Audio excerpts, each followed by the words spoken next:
ఒక బోర్వెల్ కట్టేసి స్థానికులు కొట్టిన ఘటన చోటు చేసుకుంది. ఇప్పుడు మీరు వాళ్ళిద్దరిని ఆర్టీవీ స్క్రీన్ పైన చూస్తున్నారు. వాళ్ళిద్దరికీ మధ్య వివాహేతర సంబంధం ఉంది. దీంతో కాపు కాసు మరి స్థానికులు వాళ్ళిద్దరిని పట్టుకుని ఆ బోర్వెల్కి కట్టేశారు, హ్యాండ్ పంప్కి కట్టేశారు. భూపాలపల్లికి చెందిన స్వామికి అశోక్ నగర్కు చెందిన వివాహితతో ఒక ఫేస్బుక్ లో ఇద్దరికి పరిచయం అయిందంట. కొంతకాలంగా స్వామితో ఆ మహిళకు వివాహేతర సంబంధం ఉంది. భర్త ఇంట్లో లేని సమయంలో తరచూ వివాహిత ఇంటికి వెళ్ళి కలిసి వస్తున్నాడు స్వామి. నిన్న రాత్రి మరోసారి వివాహిత ఇంటికి వెళ్లి స్వామిని కలిశాడు.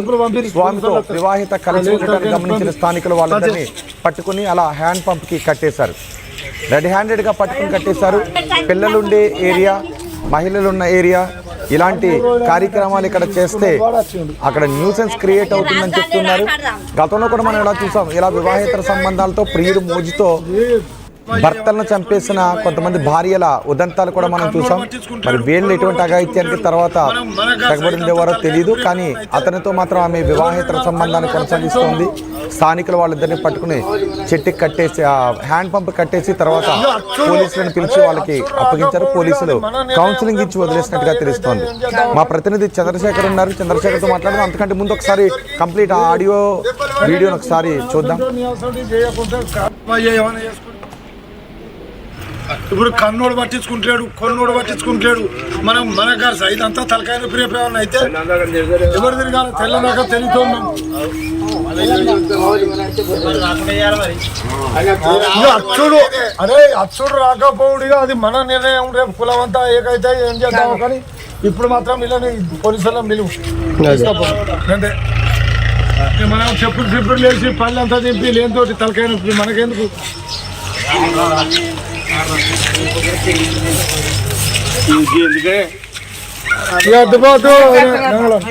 గప్పుడు గిప్పుడు పంపి పోలీసు వాళ్ళు వస్తారు. లేదు తలకాయ పంపి పంచాయతీ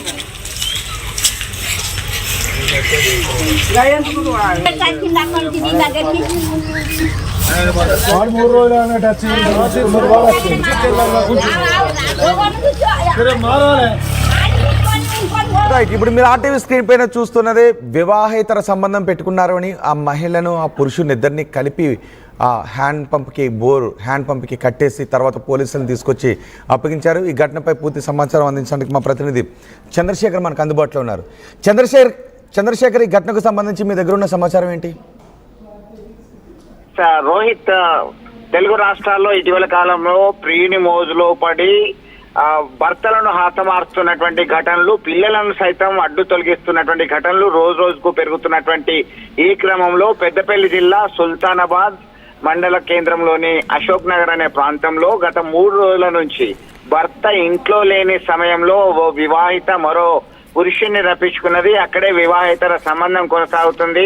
తరచూ వస్తూ ఉన్నాడు గత కొంతకాలం నుంచి. ఇది ఫేస్బుక్ పరిచయం కాస్త ప్రేమగా మారింది, వివాహేతర సంబంధానికి దారితీసిందని సమాచారం అందుతుంది. ఈ క్రమంలో భర్త కొంతకాలం నుంచి హైదరాబాద్ లాంటి ప్రాంతాల్లో ఉపాధి నిమిత్తం వ్యాపారము, ఉపాధి అన్ని కొరికి వెళ్తున్నటువంటి పరిస్థితి. దీంతో ఆ ప్రియుని మోజులో పడిపోయింది, ఎవరిని పట్టించుకోవట్లేదు అనేటువంటి సమాచారం ఉంది. స్థానికులు పక్కాగా సమాచారం తెలుసుకొని ఎప్పుడు వస్తున్నాడు, ఎప్పుడు వెళ్తున్నాడు తెలుసుకున్నారు రోహిత్. ఈ క్రమంలో వేసి వాళ్ళను రెడ్ హ్యాండెడ్ గా పట్టుకొని అక్కడే చితకబాది మీకు తగిన బుద్ధి చెప్పాల్సిందే, ఇటీవల జరుగుతున్నటువంటి పరిణామాలను చూసైనా మీకు బుద్ధి రావట్లేదా అని చెప్పేసి మందలించారు. తీవ్ర పదజాలంతో దూషిస్తూ అక్కడే ఉన్నటువంటి ఒక పూలుకు కట్టేశారు. అయితే వాళ్ళు కొంతమంది 2 భిన్నమైనటువంటి అభిప్రాయాలు వ్యక్తం చేశారు. వీళ్ళకి చెప్పు చీపురు దండలు వేసి ఊరేగింపుగా తీసుకెళ్లాలి, అప్పుడు మాత్రమే బుద్ధి వస్తుంది. ఈ పరిసర ప్రాంతం అంతా కూడా మనం నివసిస్తున్నాము, పిల్లలు చనిపోతారు, మహిళలు ఉన్నారు, అందరు ఉన్నారు, ఏమి మెసేజ్ ఇస్తామని చెప్పేసి ఆగ్రహం వ్యక్తం చేశారు కొంతమంది. అయితే కాదు ఇలా చేయడం కుదరదు, ఎందుకంటే తర్వాత జరిగే పరిణామాలను ఎవరు ఫేస్ చేస్తారు, ఇది మంచిది కాదు అని పోలీసులకు ఫిర్యాదు చేశారు. దీంతో పోలీసులు వచ్చి 2 వర్గాలకు సంబంధించినటువంటి వాళ్ళని శాంతింపజేసి వీళ్ళిద్దరిపైన కేసు నమోదు చేసినట్టుగా సమాచారం అందుతుంది. దీంతో తీవ్ర మనస్తాపానికి గురైనటువంటి సదరు మహిళ బాత్రూంలోకి వెళ్ళి ఆత్మహత్య యత్నానికి ప్రయత్నించినట్టుగా సమాచారం అందుతుంది రోహిత్. దీంతో గమనించినటువంటి స్థానికులు ఆసుపత్రికి తరలించారు. పెద్దగా ప్రమాదం ఏం లేదని చెప్పి వైద్యులు చెప్తున్నటువంటి పరిస్థితి. రైట్ చంద్రశేఖర్, ఇప్పుడు పోలీసులు అదుపులోకి తీసుకున్న తర్వాత వాళ్ళు ఏం చెప్పారు?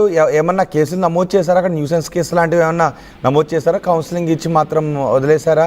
ఈ విషయం భర్తకు తెలుసా? భర్త అందుబాటులో లేడు, భర్త హైదరాబాద్ లో ఉన్నాడు. వారికి తెలియజేసే పరిస్థితిలో మేము స్థానికులంతా కూడా ఖచ్చితంగా వాళ్ళకి వివరిస్తామని చెప్పి ఘంటాపథంగా చెప్తున్నారు. అయితే పోలీసులు వీళ్ళని అదుపులోకి తీసుకున్న తర్వాత కేసులు నమోదు చేశారు. ఇద్దరికి కూడా పిలిచి ఇదేంటి ఇట్లా ఎంతకాలం నుంచి జరుగుతుంది అంటే పూర్తిగా సమాచారం సేకరించారు. ఇరు వర్గాలకు సంబంధించిన డీటెయిల్స్ సేకరించి పంపించేటువంటి ప్రయత్నం చేస్తున్నటువంటి క్రమంలో ఒక్కసారిగా ఆమె తీవ్ర మనస్తాపానికి గురైనట్టుగా తెలుస్తుంది రోహిత్. దీంతో ఈ అఘాయిత్యానికి పాల్పడింది అన్నట్టుగా సమాచారం అందుతుంది. అయితే భర్త ఇంకా రాలేదు, హైదరాబాద్ లోనే ఉన్నాడన్నట్టుగా తెలుస్తుంది రోహిత్.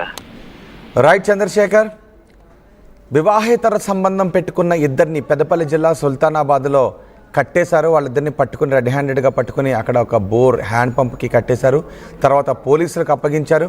వాళ్ళిద్దరిని కట్టిన దృశ్యాలు కూడా నిజానికి అలా కట్టేసిన దృశ్యాలు కొంత బాధాకరంగా అనిపిస్తూ ఉంటాయి. ఒకవేళ వెంటనే పోలీసులకు అప్పగించవచ్చు, కానీ ఇలా అవమానపరిచి కట్టేసి వాళ్ళని కొట్టి దూషించి ఆ తర్వాత పోలీసులకు అప్పగించడం అనేది కొన్ని హక్కుల ఉల్లంఘన కిందకే వస్తుంది. కానీ అక్కడ వీళ్ళు ఇలాంటి చర్యలకు పాల్పడడం వల్ల ఇక్కడ న్యూసెన్స్ క్రియేట్ అవుతుంది. మా దగ్గర ఎదిగిన పిల్లలు ఉన్నారు, వాళ్ళందరూ పెడదారిని పట్టే అవకాశాలు ఉంటాయనే భయాందోళన అక్కడ స్థానికులు వ్యక్తం చేస్తున్నారు. అది కూడా కరెక్టే ఒక రకంగా. సో దీంతో వాళ్ళిద్దరిని కట్టేసి పోలీసులకు అప్పగించారు. పోలీసులు కేసు నమోదు చేసి కౌన్సిలింగ్ ఇచ్చి వదిలేసినట్టుగా తెలుస్తుంది.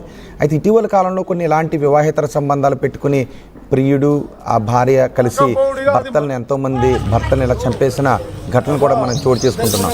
ఇప్పుడు కూడా ఇది వివాహేతర ఘటన.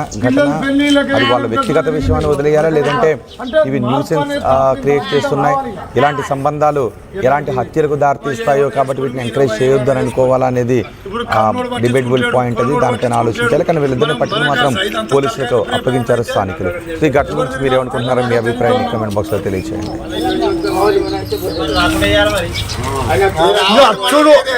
అచ్చుడు రాకపోవుడిగా అది మన నిర్ణయం. రేపు కులం అంతా ఏకైతే ఏం చేద్దాము, కానీ ఇప్పుడు మాత్రం వీళ్ళని పోలీసులను నిలువు అంతే.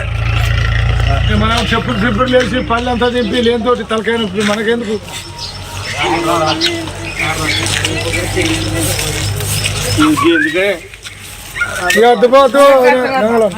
డబ్బులు గిప్పులు పంపి పోలీసు వాళ్ళు వస్తారు లేని తలకైన